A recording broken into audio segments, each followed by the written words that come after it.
بسم اللہ الرحمن الرحیم۔ شروع اللہ پاک کے نام سے جو بڑا مہربان اور نہایت رحم کرنے والا ہے۔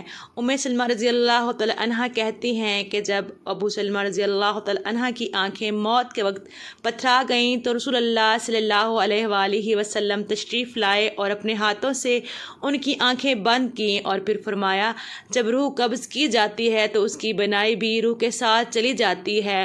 ابو سلمہ رضی اللہ تعالی عنہ کے گھر والے یہ سن کر سمجھ گئے کہ ابو سلمہ رضی اللہ عنہ کا انتقال ہو گیا ہے اور وہ رونے لگے۔ آپ صلی اللہ علیہ وآلہ وسلم نے فرمایا، اپنے نفسوں پر بھلائی کے سوا اور کوئی دعا نہ کرو، اس لیے کہ اس وقت جو کچھ تمہاری زبان سے نکلتا ہے فرشتے اس پر آمین کہتے ہیں۔ اس کے بعد آپ صلی اللہ علیہ وآلہ وسلم نے فرمایا، اے اللہ، ابو سلمہ رضی اللہ عنہ کو بخش دے اور ان کا مرتبہ بلند فرما کر ان لوگوں میں ان کو شامل فرما دے جن کو راہ مستقیم دکھائی گئی، اور ان کے پسماندگان کی کارسازی فرما، اور اے تمام جہانوں کے پروردگار، ہم کو اور ان کو بخش دے اور ان کی قبر میں کشیدگی فرما اور اس کو انوار سے منور کر دے۔ اس حدیث میں نبی صلی اللہ علیہ وآلہ وسلم نے ابو سلمہ رضی اللہ تعالی عنہ کے لیے قبر کو کشیدہ کرنے اور قبر کو نور سے منور کرنے کی دعا فرمائی۔ ثابت ہوا کہ مومن کی قبر کو اللہ تعالیٰ نور سے منور فرما دیتا ہے اور کافر یہ منافق کی قبر ظلمت سے بھر دی جاتی ہے اور اسے تنگ کر دیا جاتا ہے۔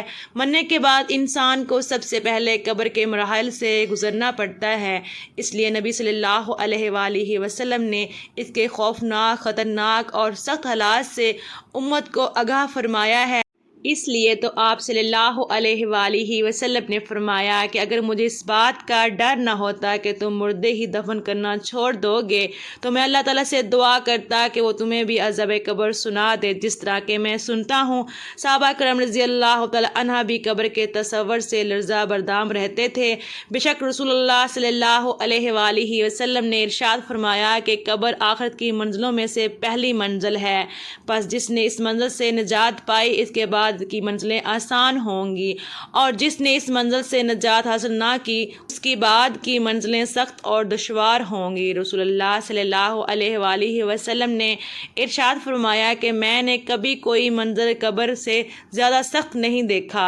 حضرت ابو ہریرہ رضی اللہ تعالی عنہ فرماتے ہیں کہ رسول اللہ صلی اللہ علیہ وآلہ وسلم نے فرمایا کہ مردہ کو جب قبر میں ڈال کر لوگ واپس آتے ہیں تو وہ ان کے جوتوں کی آواز سنتا ہے۔ اگر وہ مردہ مومن ہوتا ہے تو نماز اس کے سر کے پاس، روزہ اس کے دائیں جانب، زکوٰۃ اس کے بائیں جانب اور دوسرے نیک اعمال، صدقہ و خیرات، صلہ رحمی اور لوگوں سے اچھا سلوک وغیرہ اس کے پاؤں کے پاس آ جاتے ہیں۔ جب اس کے سر کی طرف سے کوئی آتا ہے تو نماز اس کے قریب آنے سے روکتی ہے، اس کی دائیں جانب کوئی آتا ہے تو روزہ اس کو اپنے قریب آنے سے روکتا ہے اور آڑ بن جاتا ہے، اور جب بائیں جانب سے کوئی آتا ہے تو زکوٰۃ راستہ روک لیتی ہے اور اس کو قریب آنے سے روکتی ہے، اور جب اس مردے کے پاؤں کی طرف کوئی آتا ہے تو اس کے نیک اعمال یعنی صدقہ خیرات، صلہ رحمی اور لوگوں کے ساتھ حسن سلوک وغیرہ آڑ بن جاتا ہے۔ پھر اس سے کہا جاتا ہے کہ بیٹھ جاؤ، چنانچہ وہ بیٹھ جاتا ہے اور اس کو سورج ایسے دکھائی دیتا ہے جیسے غروب ہونے کو ہے۔ پھر اس سے کہا جاتا ہے کہ تم اس شخص کے بارے میں جو تم میں مبعوث ہوا تھا کیا کہتے ہو اور اس کے متعلق کیا گواہی دیتے ہو؟ وہ کہتا ہے مجھے ذرا نماز پڑھ لینے دو۔ اسے کہا جاتا ہے کہ تم ان قریب یہ کام کر لو گے، پہلے اس سوال کا جواب دو کہ تم اس شخص کے بارے میں جو تم میں مبعوث ہوا تھا کیا کہتے ہو اور کیا گواہی دیتے ہو؟ وہ کہے گا یہ محمد صلی اللہ علیہ وآلہ وسلم ہے، میں گواہی دیتا ہوں کہ وہ اللہ کے رسول ہیں، اللہ تعالیٰ کے پاس سے دین حق لے کر آئے۔ اس سے کہا جائے گا کہ اسی بات پر تم زندہ رہے اور اسی پر تمہاری موت آئی اور انشاءاللہ اسی امر پر تم زندہ کر کے اٹھائے جاؤ گے۔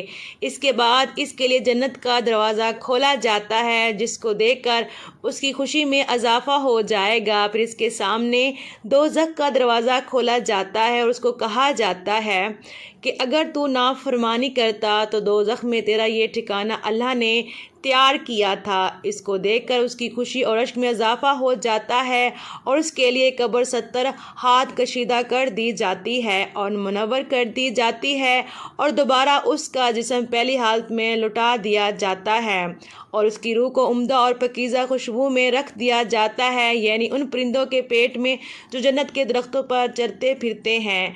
اس آیت مبارک کا یہی مفہوم ہے۔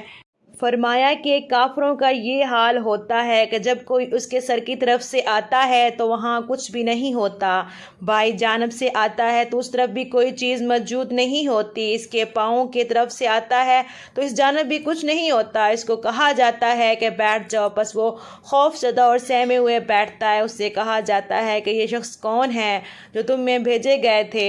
اسے اس کا نام نہیں سوجے گا یہاں تک کہ اس کو بتایا جائے گا کہ وہ محمد صلی اللہ علیہ وآلہ وسلم ہیں، تو وہ کہے گا کہ مجھے نہیں معلوم۔ لوگوں کو کچھ کہتے ہوئے میں نے سنا تھا، چنانچہ میں نے بھی ان کی طرح کہہ دیا تھا۔ اسے کہا جاتا ہے کہ تم اسی بات پر زندہ رہا اور اسی بات پر تجھے موت آئی اور انشاءاللہ اسی حالت میں دوبارہ زندہ ہو جاؤ گے۔ پھر اس کے لیے دوزخ کا دروازہ کھولا جاتا ہے اور اسے کہا جاتا ہے کہ دوزخ میں یہ تیرا ٹھکانہ ہے۔ اس کو دیکھ کر اس کی حسرت اور ہلاکت میں اضافہ ہو جاتا ہے۔ پھر جنت کا دروازہ کھولا جاتا ہے اور اسے کہا جاتا ہے اگر تم فرماداری کرتا تو جنت میں ٹھکانہ مقام اللہ تعالیٰ نے تیرے لیے تیار کر رکھا تھا۔ اس کو دیکھ کر اس کی حسرت اور ہلاکت میں اور بھی اضافہ ہو جاتا ہے۔ پھر اس کی قبر اس قدر تنگ کر دی جاتی ہے کہ ادھر کی پسلیاں ادھر نکل جاتی ہیں۔ اللہ فرماتا ہے کہ جو شخص میری اس نصیحت سے اعراض کرے گا تو اس کے لیے تنگی کا جینا ہوگا۔ محترم ناظرین، اگر مجھ سے کوئی غلطی ہوئی ہو تو پلیز میری اصلاح کریں، اور اگر آپ میرے چینل پر نئے ہیں اور ابھی تک آپ نے میرے چینل کو سبسکرائب نہیں کیا تو پلیز میرے چینل کو سبسکرائب کر دیں اور میری ویڈیو کو لائک کر دیں۔ شکریہ۔